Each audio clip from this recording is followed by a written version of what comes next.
Hi everyone, this is my lecture on methods. This is going to be a relatively short lecture. The book that you have to read, you have to read chapter 2 in your book. That's a pretty good chapter. It will go into a lot more detail about some of the ethical issues surrounding different methods. It's going to go into the history of methods. It will talk a bit about the challenges you face with each of the methodological choices that you might make. However, I just want to give an overview so you have a sense of what we're even talking about, the difference between quantitative and qualitative, and then a little bit on sampling, just to make sure you have that foundation as you read the book. I do recommend for this chapter, especially since you're going to be reading from Give Methods a Chance as well, you can kind of skim the textbook. You have the quiz at the end, so you want to make sure you're ready for that, but feel free to skim. All right, so what do we even mean? By methods, we mean this is how you design your study. It is something that allows you to systematically study the social world. The better your design is, the more reliable the conclusion. So in a sense, we need research methods to be sure we're going about data collection in a systematic, effective way. It, at the most fundamental level, is how we know what we know. This is that separation that I was talking about earlier in the semester between philosophy and the humanities and sociology, right? Philosophy and the humanities, more abstract, more thought-based, still logic-based, but sociology, we want to actually gather data. We want to connect with the real world to understand what's going on. Without good methods, we're just making informed, smart claims about the world. But what we want to be doing is something that looks more like a science or actually is science, right? We want to build our claims from data. So when you're trying to look at this complex world that's in front of us, the social world is incredibly complex. It's always changing. You have to figure out what are the best ways to actually measure it. Now, as I'm going to talk about in the next slide, the best way often depends on what you're trying to understand or what claims you're trying to make or what questions you're asking, right? So it's not that one method is better than the other. But the method that you choose, that is how you're going to establish that people should trust what you find. The discipline of sociology, the research that comes out of it, it's really only as good as the data. If the data is bad, it doesn't matter how smart your analysis is because it's built on that data. So if something is more quantitative, it is more about the quantity of data that you're collecting. This often takes the form of some sort of numerical analysis. You're going to gather a bunch of data, you're going to engage in more surface level analysis of that data, and you're going to look for patterns in the numbers. As you move more towards qualitative data, it's about the quality of the data. So quantity versus quality. So with qualitative data, you're going to have a lot less of that thing, but you're going to be able to look at it in greater depth.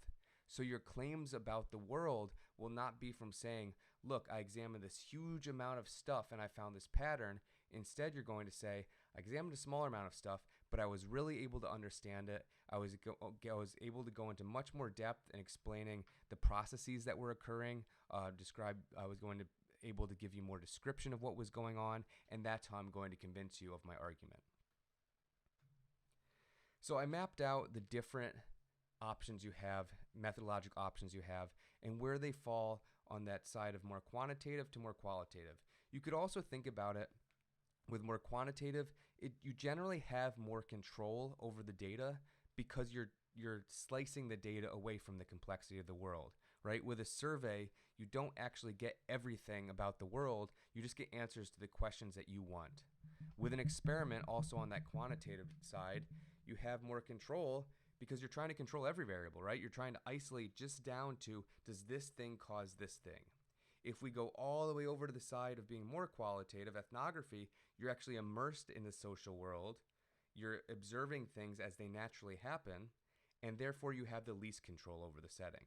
So just to go over from left to right, the approach that would be the most quantitative, and I don't even think this is talked about in the book, this is a newer approach, which we just often call using big data. Big data refers to data that is collected automatically as people go about their daily lives.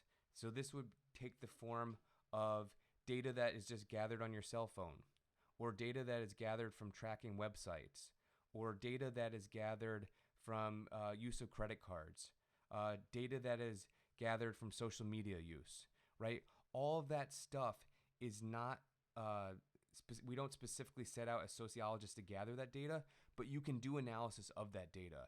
Sociologists who go and work in the business sector are often doing this. A ton of sociologists get jobs working for Facebook, Twitter, Instagram, and in a sense, they're doing big data analysis to see what patterns they can find. Surveys are the most traditionally quantitative approach. You send out a survey, you get information back, you do statistical analysis of the results. Experiments, you're gonna see a lot of this in the textbook chapter, explaining what experiments are. We can talk a little bit more about that if it's at all confusing. Interviews, they can either be more quantitative when they're very structured, which in a sense you're having a conversation with someone, and it's a conversation that looks a lot like a survey. You're asking them a series of questions that you're interested in a topic. You ask them a series of questions. They provide answers. The answers can be longer and more open-ended than if you were giving a survey, but you're still just marching through the questions. It can be more qualitative if it's what we call semi-structured, meaning you're having a conversation with someone, you have a series of questions that you want to get through, but you can ask follow-up questions. You can go off on a tangent if they say something interesting. It gives you more freedom. It allows you to have a better conversation, but it's less controlled and doesn't lend itself to more quantitative analysis. It starts to look more qualitative. I put historical sociology and content analysis up above because they really can take different forms. With historical sociology, all it means is that you're looking at data from the past. You can employ a wide range of approaches to doing this. If you're looking at historical documents, you almost end up doing a type of quantitative content analysis. So it generally tends towards quantitative because the data already exists, but it can look more quantitative, a ton of data, big numbers, or more qualitative where you're going in depth reading whatever you're looking at. Content analysis, that's studying things like basically studying media, so studying things like advertisements, studying books, studying newspapers, studying social media. Content analysis, again, much like historical sociology, can be more quantitative. Say you just want to look at the number of times that a newspaper uses a certain word or a certain phrase. That's pretty quantitative, right? You just do that search. Or it could be more qualitative, where you're really going to go in depth and say, how does the newspaper talk about protesters, right? What language do they use? What images do they use? What photographs do they use? You could do that in a more quantitative way or in a more qualitative way. Again, ethnography is the most qualitative. Ethnography is where you're immersing yourself in the natural setting of whatever you're interested in studying. I did an ethnography of mixed martial arts for my dissertation. Now, when you're doing ethnography, you have a few choices. You could do participant observation, meaning you are observing participants, but you yourself are not participating. So if I were doing a participant observation of mixed martial arts, I would go to places where people train, I would go to competitions where people fight, and I would simply observe, right? I'm there, but I'm not participating. Or I could do observant participation. It's the same words, but just kind of flipped around. And in that case, you're observing while you're participating. This is what I did. I trained in mixed martial arts. I talked to people after we trained. I paid attention to the experience. That allows you to be even more involved in the act. But the more involved in the act you get, the less breadth you can have, right? I had to stay in the same gym for a longer period of time because I was actually doing the activity. Now, the most qualitative and the least quantitative is autoethnography. That is where you study something that you were already involved in. I started training in mixed martial arts as a researcher. Autoethnography would have been if I were already a mixed martial artist and I were looking at my own history in the field and using that as a form of data and also looking at the people around me, but I'm starting even more with the self. So that's the range of methods. Now, virtually every topic can be studied with almost any of those methods, right? You have choices. It's rare that there's only one method or a clearly preferred method for studying a social topic. Instead, the researcher or your interests, intent, and resources determine the method. Time and money requirements matter. That's what I mean by feasibility. Some methods are simply unrealistic. Say you have to complete a study in a month. Participant observation probably isn't the best choice because you actually have to immerse yourself in the field. You have to find a group to research, you have to get their acceptance, and then you have to spend time getting that data. Some people actually take jobs. I think in the book they mentioned Rachel Sherman, who got involved at an entry-level job at a hotel as a way to do participant observation. That takes time. Maybe you need to learn a new language. Maybe you need to overcome suspicions of people about why you're doing the research. There's a ton of different variables, so it takes longer. Other studies might be quicker. Maybe surveys already existed and you can just use that data. If you have to design your own survey and send it out, that's going to take a little bit longer, right? So you have to think about, what do I want to know? What type of data do I want to gather? But also, what is even possible at this time? Every research method is, in a sense, a compromise based on the skills you have, right? Some of you will end up being better at surveys. Some of you will end up being better at doing statistical analysis. Some of you are going to be great at content analysis. Some of you are going to be great at interviews. Some of you are going to be great at ethnography. It's very rare a sociologist is great at all those things. Like anything, it's a skill that you build. All right, so you have this theory, you have a sense of the world. You come up with a question or hypothesis. Hypothesis is a claim. Questions can just be things you want to learn or answer. Then you choose the method that makes sense for you. Then you gather data. The data that you get is based on the method you choose. Each one of these will give you a different type of data. Then you do your analysis. That's the rough breakdown of what it looks like to do research. The final thing that I will say is I want to briefly talk about sampling. This is also discussed in the book.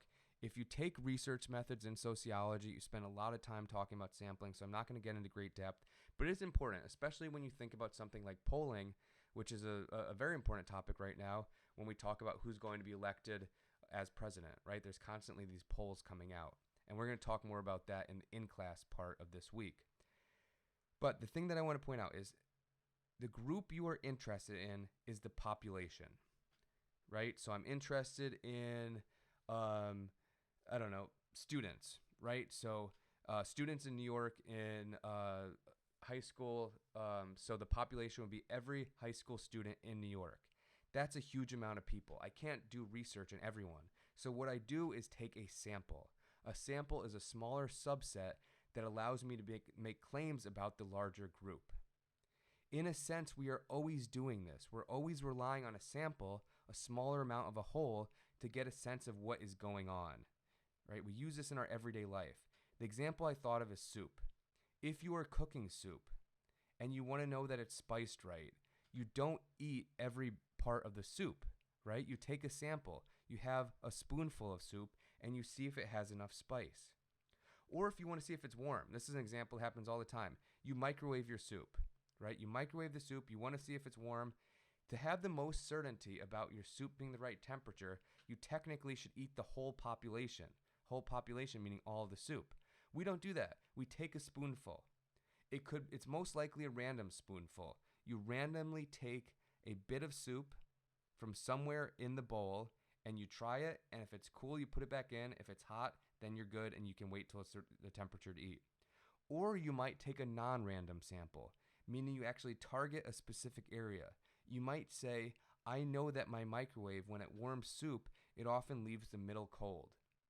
So therefore, I'm going to target the middle of the bowl with my soup, and I'm going to see the temperature of that, and that's going to help me get a sense of what's going on, right? So as researchers, we do this. We can't talk to everyone. We can't study everything. The entire population would be great, but it just isn't feasible. So instead, we rely on sampling methods. Lots of different methods, lots of different choices for how to do that, but that's something that you'll learn if you take research methods or if you take any course on statistics. Hope that makes sense. I look forward to seeing you in class this week.